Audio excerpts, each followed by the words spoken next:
On today's episode of Real Chef Tips, I've got some Real Chef hacks that are going to help you maintain a clean and organized station and also speed up your prep time without having any skills.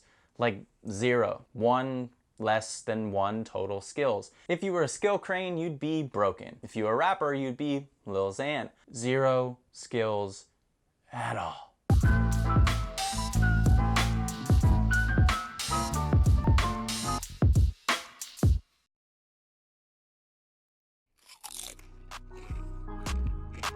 What's up, everybody? It's your man Pots and Pans. Welcome back to the show.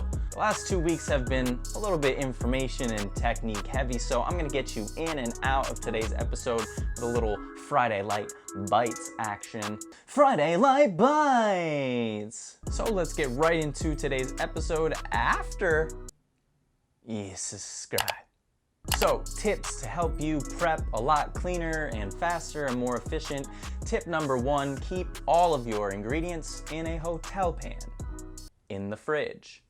So if you're anything like me, you're probably a millennial, maybe even younger in that case. You know, you could be Z or X or who knows what letter of the alphabet these kids are identifying with today.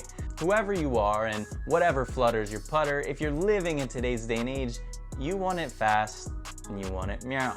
And I'm no different. So when it comes to meal prepping, I'm pretty much eating the same thing throughout the entire week.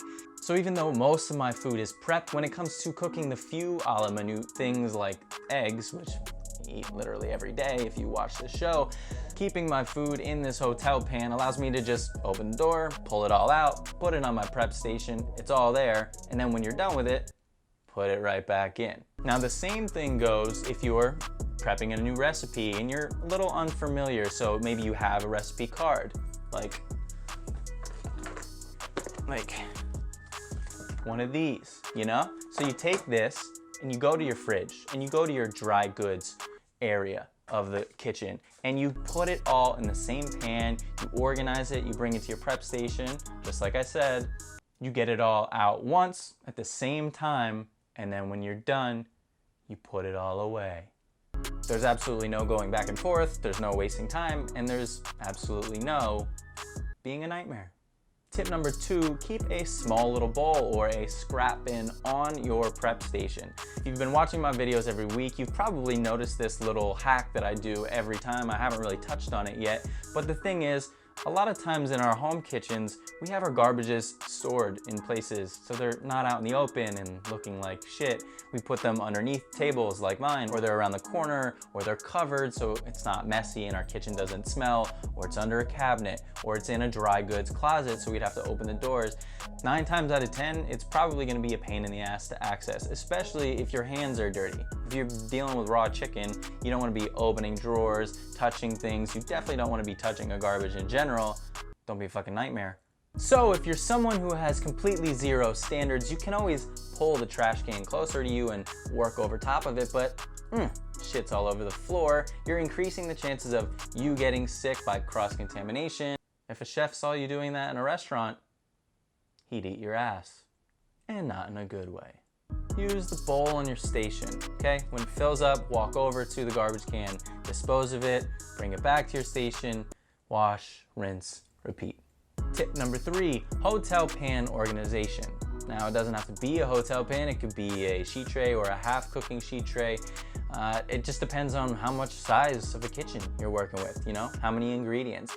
You could use standard plates. Now, they don't stack very well on top of each other like hotel pans would, and they're not the biggest. So when you're thinking about how all these different ingredients that you might be prepping and putting into the pot, they all cook at different speeds. So you don't want to be mixing your minced garlic with your large diced carrots. Read a book. So even if you don't have all the space in the world, try to find a vessel that's big enough to keep everything segregated. Now, I know you're not stupid because you're watching my show. So I don't have to say you can find this stuff on Amazon, you know that, but you might be able to find it cheaper at a Goodwill. You know, I wouldn't recommend buying my pots and pans and my underwear from there, but if it's just for storage, do what you gotta do, player. Tip number 4, parchment paper. Now this is a very easy concept to understand. You know, there's certain ingredients like peeling potatoes where you don't want your whole board getting starchy. Or, for instance, like these beets that I'm peeling right here.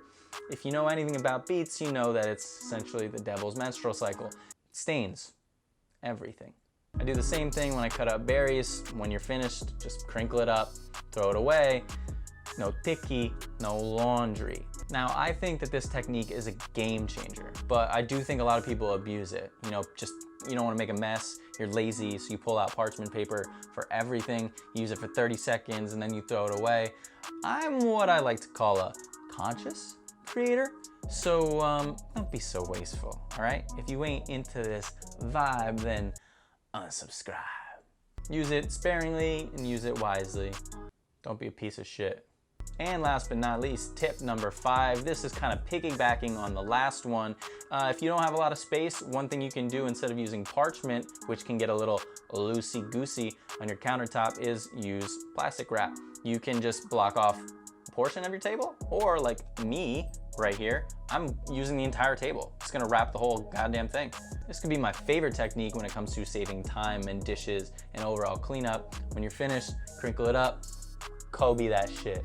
I mean, I'm pretty small, so it's more like Mugsy. That's gonna be all for today's episode. If you try any of these techniques, let your boy know. Let me know how it works out. I'm interested. Type it in a comment, you know? If you're on Morse code, apparently.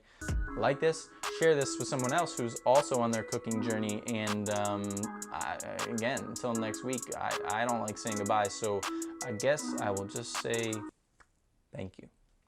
Love and peace, my niggas. Shout out.